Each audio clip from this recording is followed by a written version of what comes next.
Mojito, now in new cool litro. Drink responsibly. Your favorite GSM Blue Mojito, now available in 1 liter. Tuloy-tuloy ang kulitan with GSM Blue Cool Litro. Drink responsibly. The best sa padala ang dunay dako nga network o cash dayon ang madawat. The best good ang makasend o makadawat akong kwarta gamit ang akong cellphone. Pwede na pareho. Sa Palawan Express para padala o Palawan Pay, win-win ka mo. Ipalawan mo na. Supervised by the Bangko Sentral ng Pilipinas. Send money anytime, anywhere with Palawan Pay. Para kasyagad ng tanggap, mag-Palawan Express pera padala. Supervised by the Bangko Sentral ng Pilipinas. Pagbasa sa Aklat ng Kawikaan, Kabanata 14, talata 1 hanggang 35. Ang matalinong babae ay nagtatatag ng kanyang bahay, ngunit winawasak ng isang mangmang ang sariling tahanan. Ang gumagalang at sumusunod kay Yahweh ay lumalakad sa katuwiran, ngunit ang nagwawalang bahala sa kanya ay nasa likong daan. Ang bawat salita ng mangmang ay may katumbas na parusa, kaya ang matalino'y nag-iingat sa mga salita niya. Kung saan walang baka, ang kamalig ay walang laman. Datapwat sa maraming baka, sagana ang anihan. Ang tapat na saksi hindi magsisinungaling, ngunit pawang kabulaanan ang sasaksing sinungaling. Ang mangmang ay nag-aaral, pero hindi matuto, ngunit madaling maturuan ang taong may talino. Iwasan mong makisama sa mga taong mangmang, pagkat sa kanila ay wala kang mapupulot na kaalaman. Nalalaman ng matalino ang kanyang ginagawa, ngunit ang mangmang ay inaakay ng mali niyang unawa. Kinukutya ng mga hangal ang handog na pambayad sa kasalanan, ngunit nalalasap ng matuwid ang mabuting kalooban. Walang makikihati sa kabiguan ng tao, gayon din naman sa ligayang nadarama nito. Ang bahay ng masama ay sadyang mawawasak, ngunit ang tolda ng matuwid ay hindi babagsak. May daang matuwid sa tingin ng tao, ngunit kamatayan ang dulo nito. Sa gitna ng ligaya, maaaring dumating ang kalungkutan, ngunit ang kaligayahay maaaring magwakas sa panambitan. Magbabayaran ng tao ang liko niyang pamumuhay, ngunit ang gawa ng matuwid ay gagantimpalaan. Pinaniniwalaan ng mangmang ang lahat niyang mapakinggan, ngunit sinisiyasat ng may unawa ang kanyang pupuntahan. Ang taong may unawa ay lumalayo sa kasamaan, ngunit ang mangmang ay napapahamak dahil sa kapabayaan. Ang taong mainit ang ulo ay nakagagawa ng di marapat, ngunit ang mahinahon ay lagi nang nag-iingat. Ang taong hangal ay nag-aani ng kamangmangan, ngunit ang matalino ay nagkakamit ng karunungan. Ang makasalanan ay gumagalang sa mabuting tao at makikiusap na siya'y tulungan nito. Ang taong mahirap kadalas ay tinatalikuran, ngunit ang mayaman ay maraming kaibigan. Ang humahamak sa kapwa ay gumagawa ng masama, ngunit ang matulungin, ligaya ang tinatamasa. Ang gumagawa ng masama ay mapapahamak, ngunit ang nag-iisip ng mabuti, pagkakatiwalaan at igagalang. Ang bawat pagsisikap ay may pakinabang, ngunit ang puro salita, ang bunga ay kahirapan. Ang putong ng matalino ay kanyang karunungan, ang kwintas ng mangmang ay ang kanyang kahangalan. Ang tapat na saksi ay nagliligtas ng buhay, ngunit ang salita ng sinungaling ay pawang kataksilan. Ang paggalang at pagsunod kay Yahweh dulot ay kapayapaan, may hatid na katatagan sa buong sambahayan. Ang paggalang at pagsunod kay Yahweh ay bukal ng buhay, at ang taong mayroon nito'y malayo sa bitag ng kamatayan. Ang karangalan ng hari ay nasa dami ng nasasakupan, ngunit walang kabuluhan ang pinunong walang tauhan. Ang hinahon ay nagpapakilala ng kaunawaan, ngunit ang madaling pagkagalit ay tanda ng kamangmangan. Ang isip na tiwasay ay nagpapahaba ng buhay, ngunit ang kapusukan ay nagbibigay ng kapahamakan. Ang umaapi sa mahirap ay humahamak sa may kapal, ngunit ang matulungi nagdudulot ng karangalan. Ang masama ay ibinabagsak ng sariling kasamaan, ngunit ang kanlungan ng matuwid ay ang kanyang kabutihan. Sa isip ng may unawa, ang nananahan ay karunungan, ngunit ang mangmang ay walang kaalaman. Ang katuwiran ay nagpapadakila sa isang bayan, ngunit ang kasalanan naman ay nagdudulot ng kahihiyan. Sa matalinong alipin, ang amo ay nalulugod, ngunit sa utosang walang isip, siya ay napopoot. Ito ang salita ng Diyos.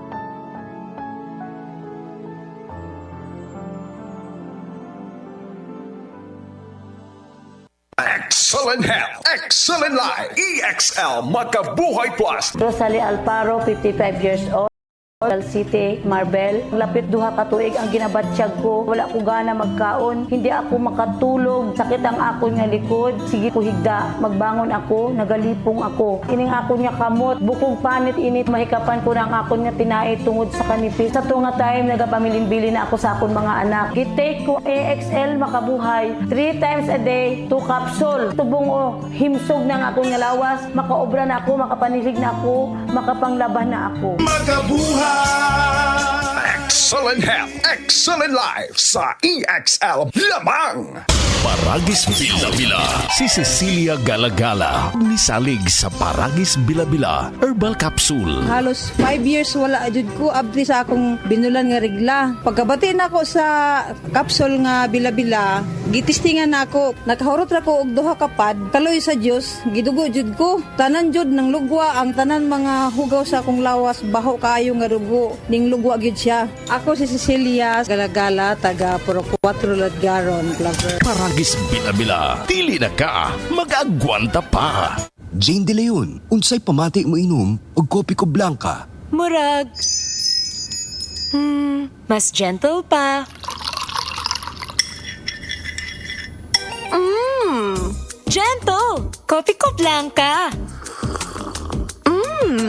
Dili lang creamy, gentle sub sa tiyan. Tungod sa low acidity. Kopi ko blanca. Pinuwat gamit ang creamy roasted kape ug New Zealand milk. Kopi ko blanca. Switch na!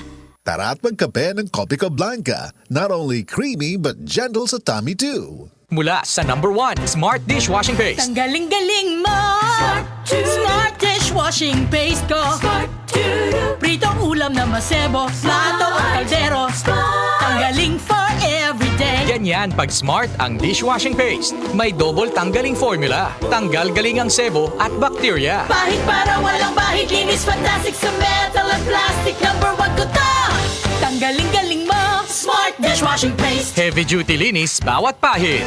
Smart Dishwashing Paste, manufactured by ACS Manufacturing Corporation. ISO certified, world-class quality. ACS. 1, 2, 3. 1, 2, 3. Kawas-was sa Ariel Repeat. Super tipid.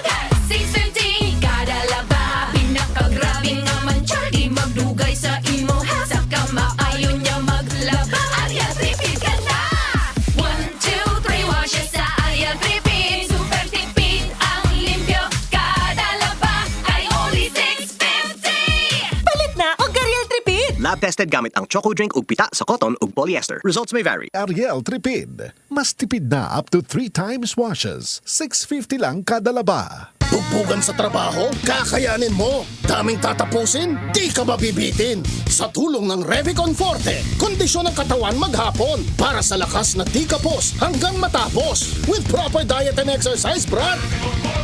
₱5 lang SRP. Unilab yan. Multivitamins, minerals, and amino acids is the generic name of Revicon Forte. This is ang Surf Bar. New look na! Pula, puti, ha! Power pula, Power puti! Ang power ng Surf Bars. Ang galing-galing! Power pula! Power puti! Baret ang gustong-gusto mo. May power galing! Surf Bar. New look na. May active clean pa. Presyong wais pa rin. Surf yan!